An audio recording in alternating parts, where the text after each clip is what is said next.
Hello guys, these are 5 of the best parts of the Triple H era. Starting at number 5 with the PLEs. The PLEs have felt so much more huger since Triple H. The Royal Rumble this past year was great. WrestleMania 39 was, I believe, made the most money out of any WrestleMania.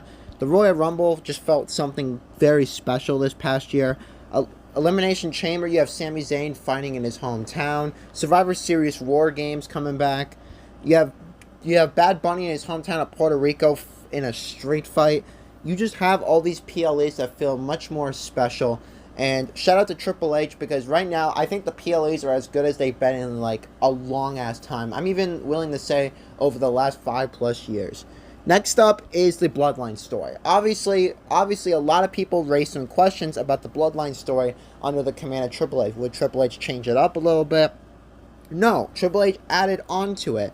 Obviously, with the inclusion of Solo Sikoa, which it didn't take long. Literally, the first Triple H ran PLE, Solo Sikoa got added to the faction. And obviously, this couldn't have happened under Vince, but who knows if it would have happened at Clash at the Castle or not. And obviously, the storyline now with the Bloodline Civil War, it's been pure cinema ever since. And even though Triple H took over, the Bloodline story just continues to be the best thing in WWE. And also what Triple H was able to do with Sami Zayn is also a really brilliant thing, and the Bloodline story is easily the most hooked and captivating thing in WWE. Next up is bringing back the World Heavyweight Championship. I know a lot of people call it a second fiddle title, but I have no idea what they're talking about, because I think bringing back the World Heavyweight Championship is a great thing for Monday Night Raw. For the people that don't want it back, do they seriously want Monday Night Raw to be a place without a major championship? A lot of people call it the Roman Reigns, the second to Roman Reigns championship, but those same people complaining don't realize that without this championship, we wouldn't have things like Seth Rollins and Damian Priest. We wouldn't have Seth Rollins versus AJ Styles, and we would have not had that great tournament to determine a number one contender for the championship.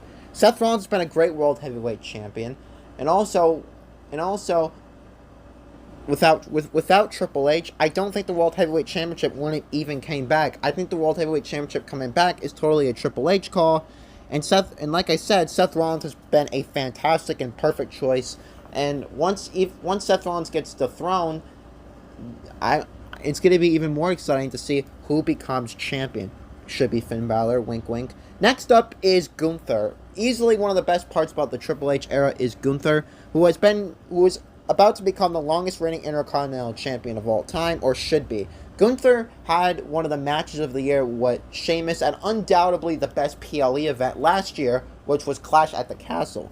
Gunther has also had bangers with Ricochet. Heck, he even gave Madcap Moss a good match.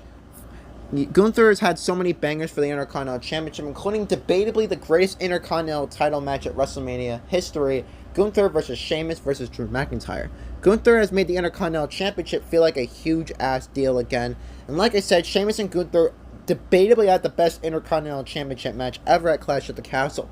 Gunther has been by far one of the best Triple H. As in terms of Triple H booking, Gunther has been perfection. That's all I gotta say. Number 1 is obviously the stars that Triple H has brought back. Undoubtedly at the top of the list is Dakota Kai, who is my favorite women's superstar, and undoubtedly one of the best women's stars in the world, Io Shirai, pairing them with one of the best women's stars of the modern era, Bayley, to form Damage Control. Even though their booking has been ass, seeing Dakota Kai and Io Sky back was totally a Triple H move.